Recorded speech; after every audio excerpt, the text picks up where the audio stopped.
I develop a cold feet every time I have to go up on stage. How do I address this? Alright, that's a commonly asked question, and it is said that glossophobia, which is the fear of public speaking, is more feared than death itself. So you're not alone in the journey of having stage fright. The first and foremost thing is you have to rehearse.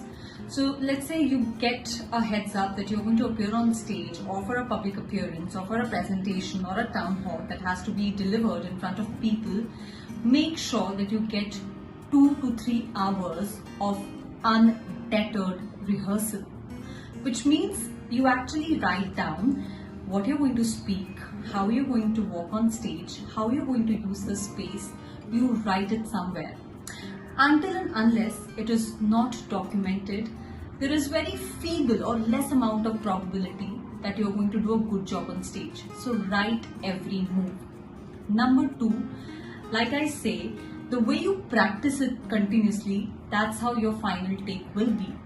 It's a very tiring process and treacherous too, saying the same thing again and again. But believe you me, if you put 4 hours of unadulterated practice of your script, almost to the point that your throat aches at least 2 days before your event, 2 days before your stage appearance, you're going to be very calm and composed when you go on stage.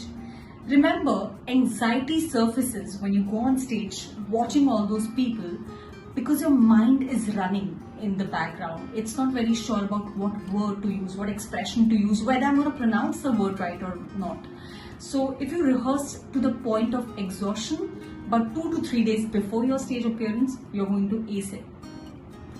Number 3, use of space. If you're not very familiar with stage, go 1 hour before, and I still continue to do that. I go 1 hour before my event to kind of move around, to look at that empty space, to visualize how I'm going to look like, what would be my body language.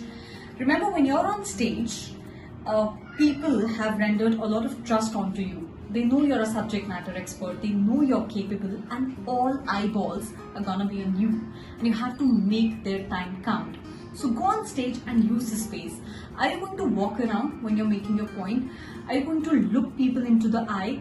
What would be the direction of your arms as you go and talk? I see a lot of times that if people are anxious, they move their hands a lot. Or if they are very, very anxious, they get stuck and look very stoic and inanimated. The idea is to befriend your audience and appear natural.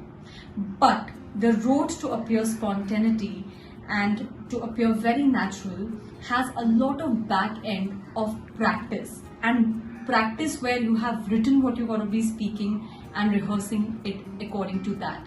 So to appear graceful on stage, you'll have to tide through a lot of awkward moments behind the stage, and there is no shortcut to it.